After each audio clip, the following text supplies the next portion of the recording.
Bismillahir Rahmanir Rahim. Assalamu alaikum wa rahmatullahi wa barakatuh. Welcome back to the second part of introductory lesson sessions to Quranic Arabic recitation with Tajweed rule.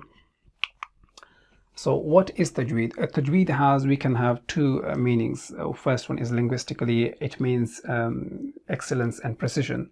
But when we use it in Islamic terminology, it means that the recitation of the Qur'an, the way it was revealed to Prophet Muhammad sallallahu alaihi wasallam through Angel Jibril alayhi salam. If you go more specifically, that means reciting every letter with its due rights, its characteristics, how it is pronounced from each Makharij. So that's specific. If you go in more detail. Principle of Tajweed. There are four principles of Tajweed. The first one is you should know the articulation points of each letter, where they are pronounced from. The second one is the characteristics, the Sifaat of each letter. The third one is the rules that are attached to each letter when it comes in context where they are placed in a word. So you will see that each letter has a rule, and when you place it in different position, then the rules change. So that's the third one.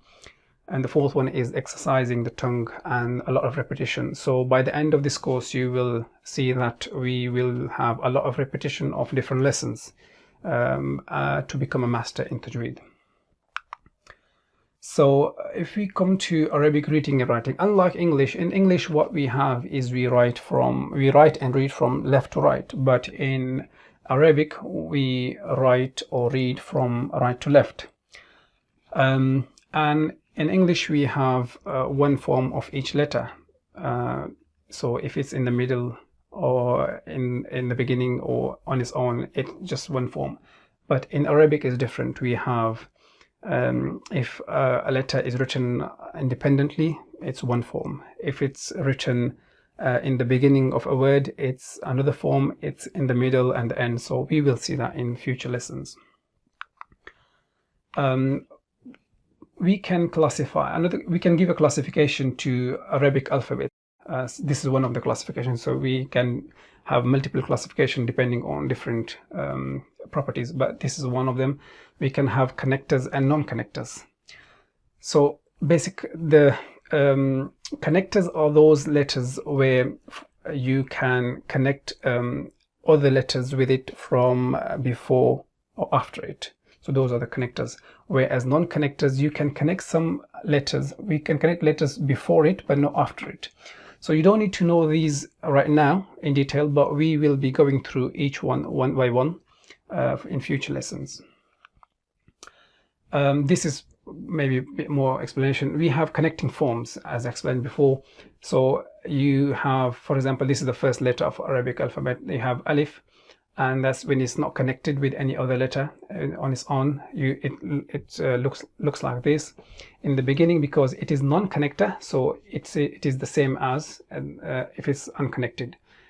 If you see in the middle, it has different structure than this one, and at the end similarly. So similarly, if you see another one which are connectors, then you have, when it is on its own, it has one structure.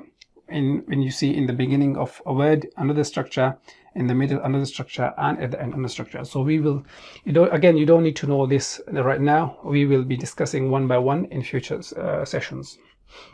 Okay, that's the whole next one. Okay, so I have another table for sounds and symbols.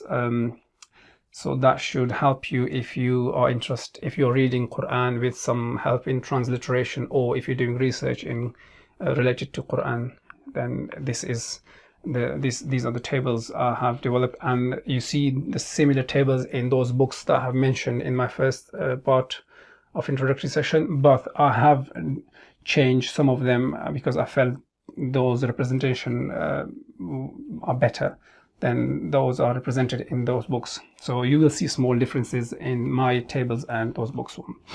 And again, you don't need to know them right now. We will be discussing one by one in future sessions. So this is the end of the second part of introductory session.